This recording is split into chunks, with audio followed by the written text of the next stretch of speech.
오늘은 시편 119편 129절부터 144절까지의 말씀을 함께 보겠습니다.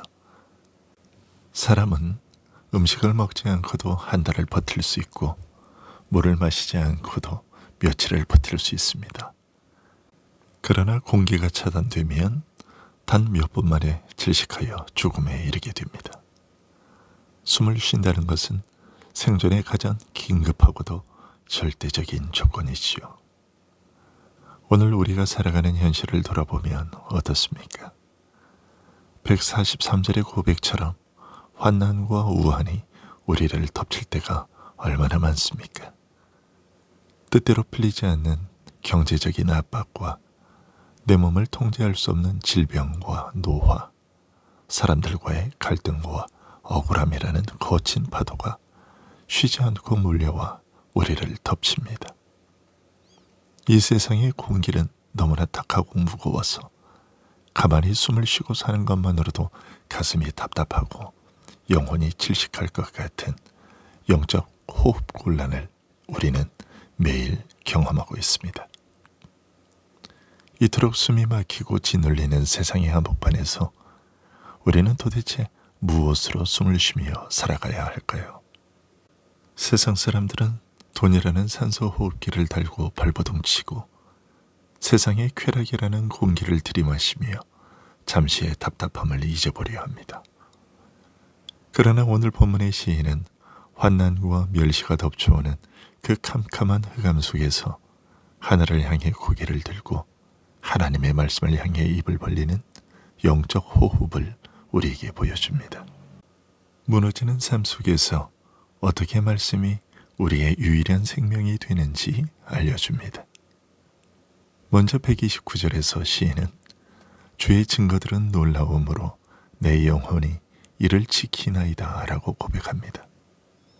여기서 놀랍다라는 것은 인간의 이성적 경험으로는 도무지 흉내낼 수 없는 신비하고 기이한 하늘의 지혜를 의미합니다.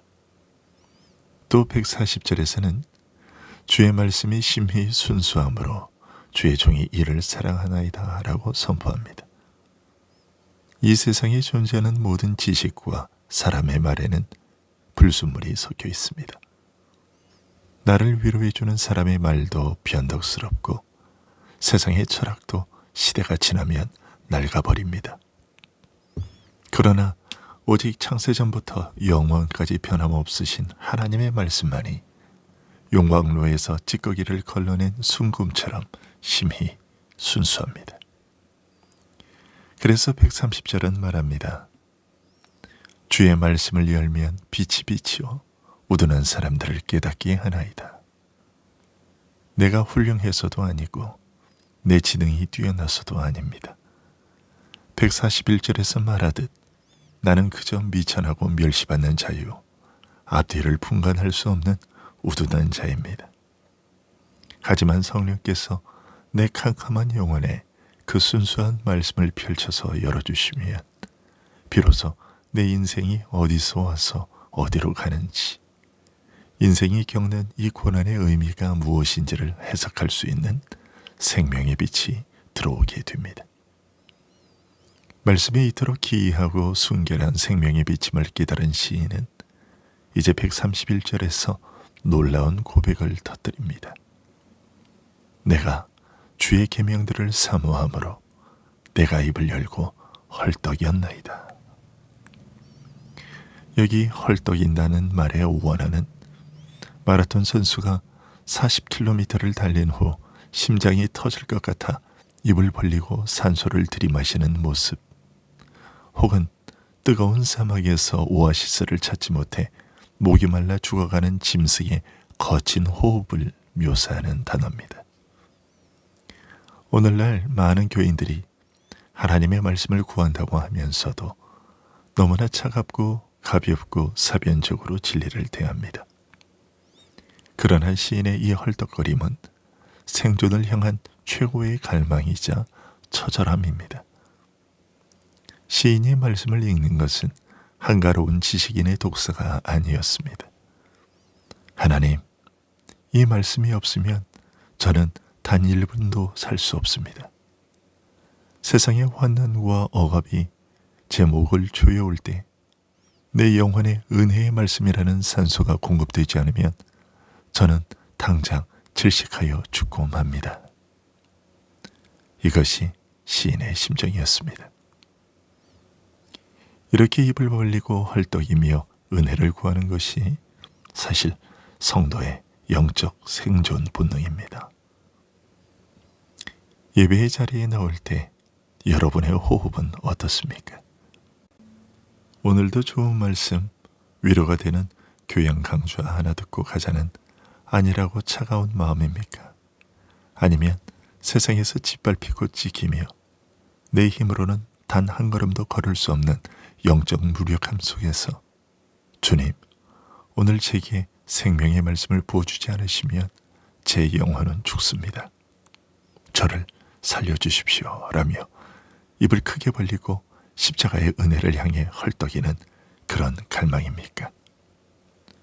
우리에게 시인과 같은 이런 갈망이 있다면 하나님은 결코 외면하지 않으시고 생수로 채워주실 것입니다.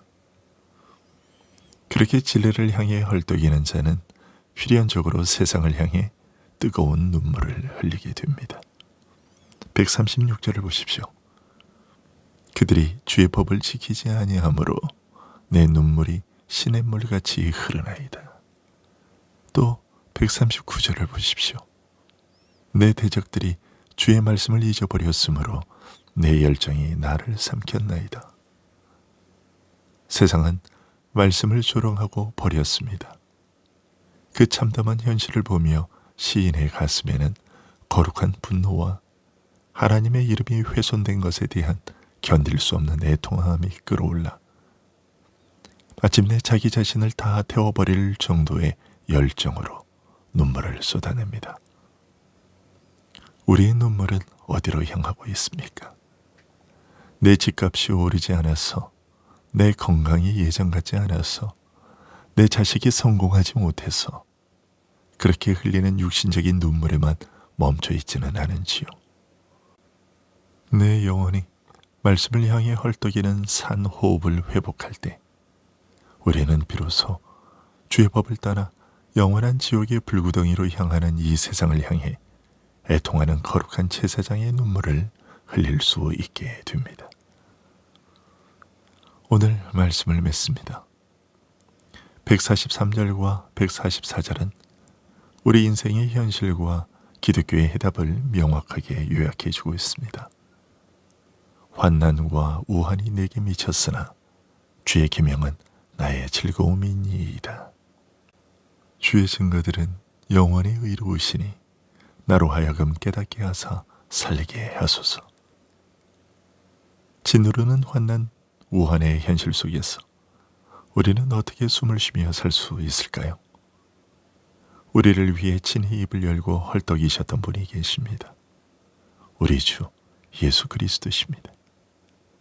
주님은 갈보리 십자가 위에서 우리가 당해야 할 모든 환난과 우환, 율법의 저주를 홀로 짊어지셨습니다. 못 박힌 육신의 고통 속에서 피를 흘리시며 하나님 아버지께 버림받는 그 철저한 질식의 고통 속에서 주님은 헐떡이며 외치셨습니다. 내가 목마르다.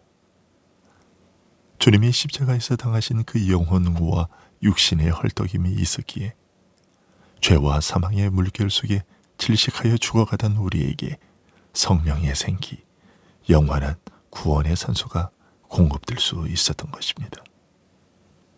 여러분, 지금도 환난과 우환이 여러분의 목을 조여오고 있습니까? 미천하여 멸시를 당하는 것 같은 서글픔 속에 잠겨 있습니까? 질식할 것 같은 세상의 한복판에서 사람의 위로나 썩어질 세상의 공의로는 살 수가 없습니다.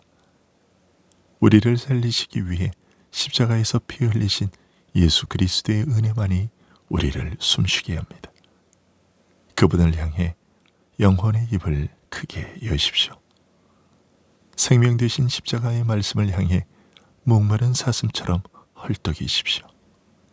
그리할 때 주님께서 여러분의 캄캄한 영혼에 기이하고 순결한 생명의 빛을 비추어 주셔서 어떤 환난과 우환 속에서도 능히 숨을 쉬며 다시 일어서게 하시는 구원의 기적을 매일의 삶 속에서 충만하게 누리실 수 있습니다. 이 은혜가 오늘도 여러분의 삶에 충만하기를 우리 주님 예수 그리스도의 이름으로 간절히 축원합니다. 기도하겠습니다.